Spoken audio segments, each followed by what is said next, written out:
it's Sheila from Longarm Love. Dennis and I are in the basement again. We're trying to figure out how to do this.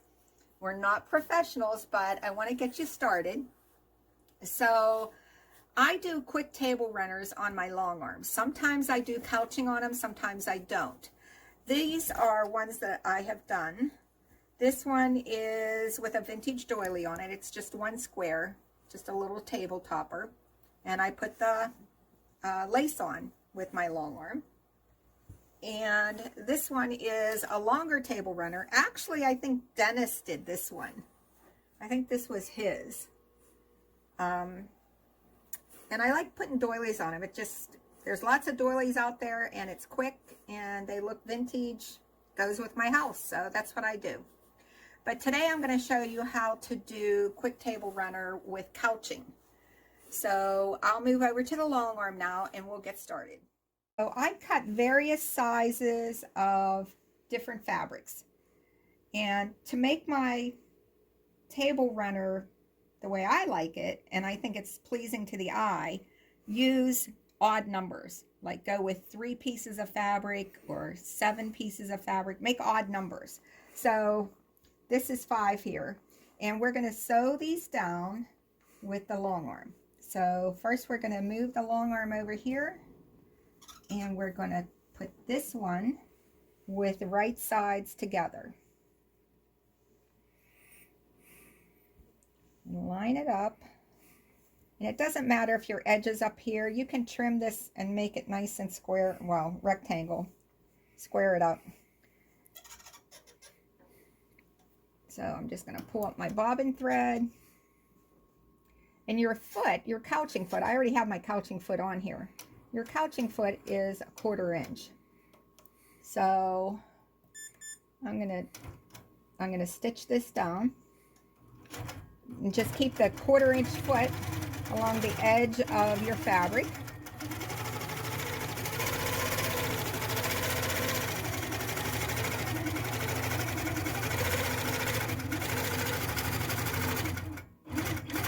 If it's not perfect, that's okay. It's just the seam. No one's going to measure it. At least in my sewing room, I don't have quilting police for sure, because I hardly ever do anything the way everyone says you're supposed to do it.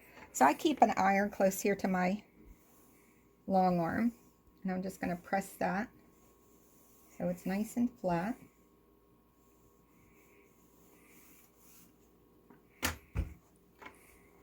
Then I'm going to do right sides together again.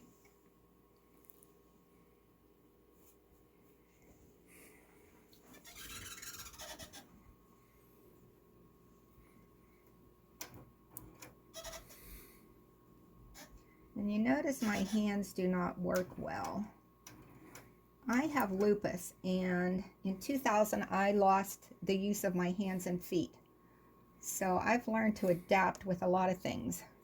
I have permanent nerve damage, that's why my thumbs are pulling back, but I've learned to adapt.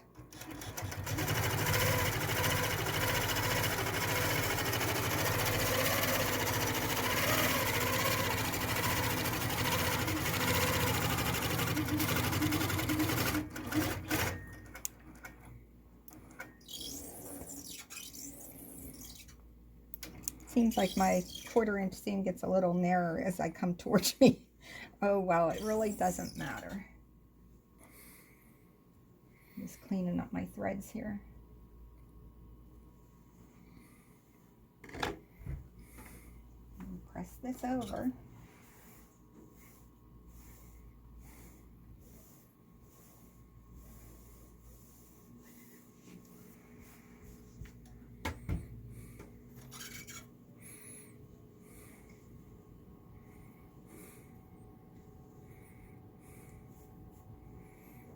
And here we go again. Here we go again. Dennis is like, why do we have to show all this? But it's a nice video. People like to see the whole process. So, and some of it, when it starts quilting, I'll video it, but I'll speed it up when I post this.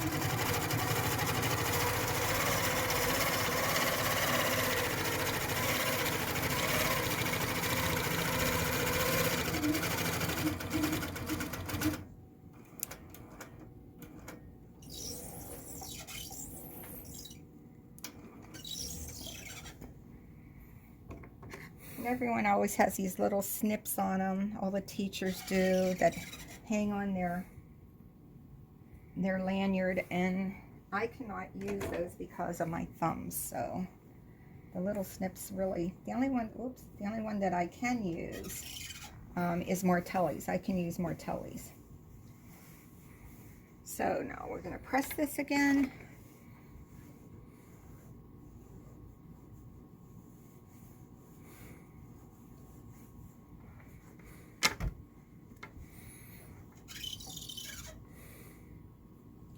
And I'm not picky about these because they just go on my table, just so they look pretty.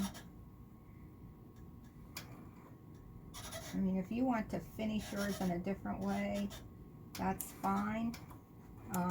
It's yours. You can do whatever you want. I just want to give you some ideas of things you can try on your long arm.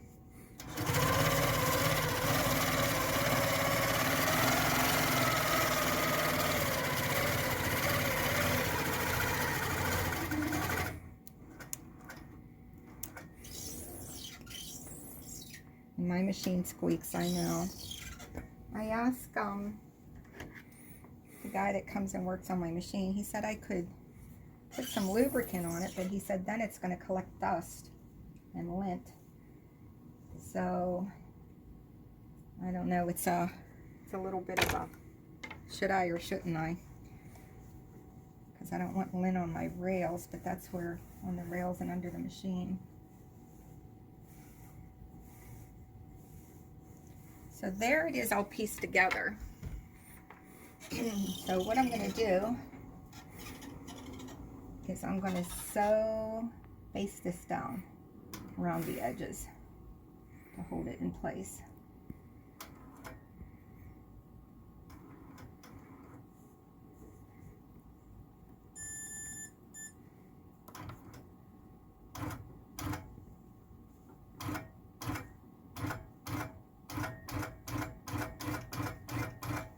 And you can see it's off. I really don't care, because I'll trim it afterwards. Or when I put my lace on, I'll trim it and you won't notice.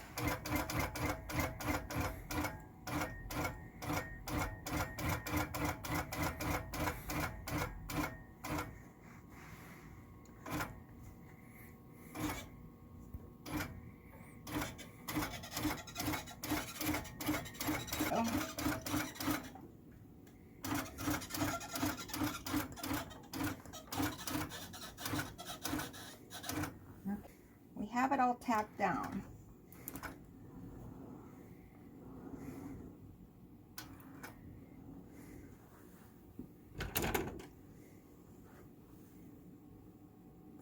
I'm going to use Pro Stitcher.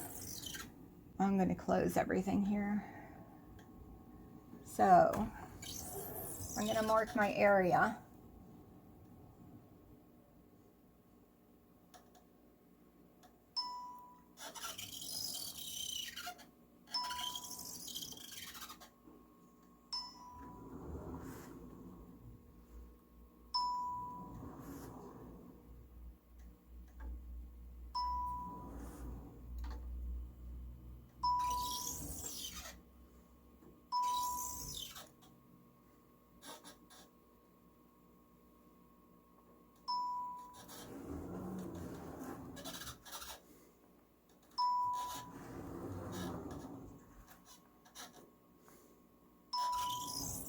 Now I'm going to put in a design that I found, which is hearts.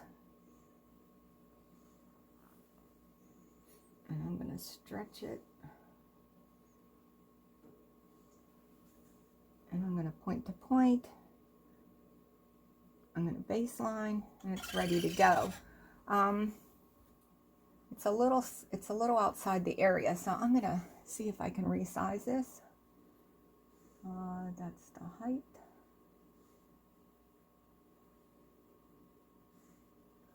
Like that.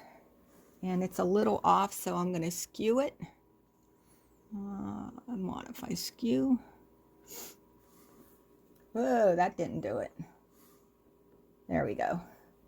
So now it fits inside the area because it's a little crooked, but on the table it won't show. So what I'm going to do first is my my green start is right there. I'm going to take a stitch there, pull up my bobbin thread, take a couple stitches, and then I'm going to get my yarn, and I'm going to use white yarn. And like I've been telling you, if you're starting out, this Super Saver yarn, Red Heart Super Saver from Walmart, if you have a Handi quilter, use your medium size couching foot, and then this Super Saver yarn is good. And you want to, someone asked me last time, I guess I didn't show it, what I meant by puddling it. We're leaving it loose. Just take a whole lot off the skein because you want it loose. I put it over the handlebar. Make sure your machine's off. You want to go behind the needle. Time out. Okay, Dennis moved the way he was filming. So you want to go behind the needle and give it a little tug. Take a stitch and then move your machine, and that'll start pulling your yarn through. So just give it a tug and it'll come through there. And your yarn, if you can get close there, Dennis, your yarn should fill up that hole, but it should be able to move freely there. So I'm going to take some of this back like that, and I'm going to make sure there's no loops coming. And we're going to make it 11, well, I think I'll make it 13 stitches per inch. If you're having trouble with the yarn getting caught with the thread, the needle coming down, it's missing places, lower your stitch length and lower your speed that you're going. So we're going to start Pro Stitcher, and I'm going to lower my speed down to really low, and we'll see how it does. Okay, and let's see if I have pull-ups on. I don't want pull-ups on. No. Okay. Tie-offs. Okay. Here we go.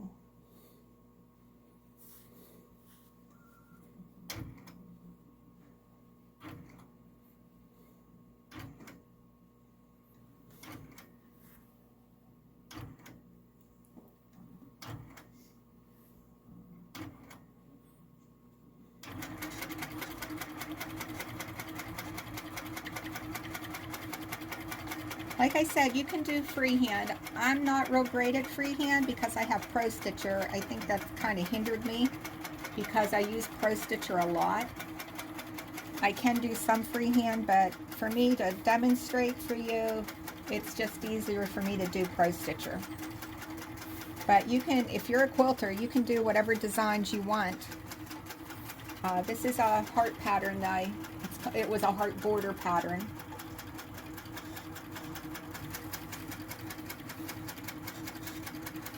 So we're going to continue filming this, and then I'll speed it up and have it go through a bit faster, so then it doesn't take all this time.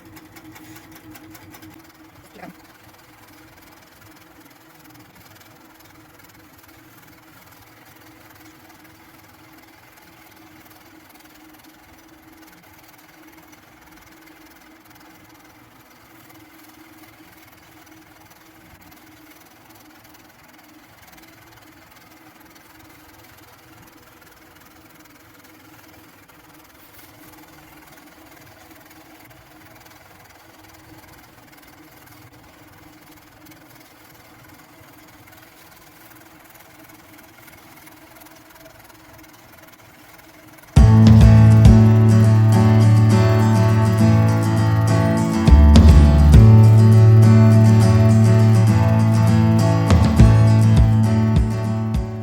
First row's done.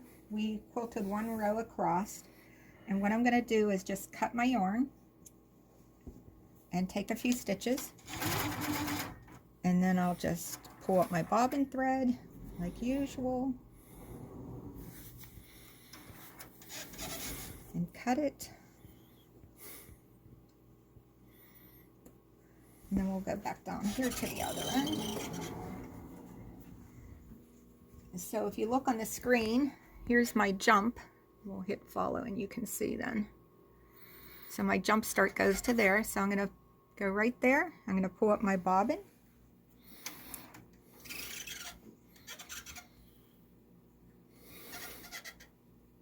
Take a few stitches to secure it. I'm going to get my yarn. Make sure your machine is off. Put my yarn behind the needle and thread. Give it a little tug, just like before, and pull your thread, your yarn through. It's hard to see with the white, but just stick your finger in there and give it a tug, and there it is. And then just pull some of it back. And we're ready to start again. Just make sure your yarn is loose and puddled, however you want to call it. I kind of put it over one handle. I use it in my hand, loose, so there's no, you don't want any loops to get in here because it'll jam inside of the grommet of the foot. And I have it going at 17% speed. You might try it a little faster. I would rather it stitch everything down than me have to go back and stitch over it. So I'd rather slow it down and just let it work. And so far I haven't had any places that did not get stitched down. I have it at 11 stitches per inch. I thought it was at 13, but I must have changed it. 11 stitches per inch. And I'm using so fine thread in the top and so fine thread in the bobbin. And here it goes. And I'll just take this from Dennis and record a little bit.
The table runner's done.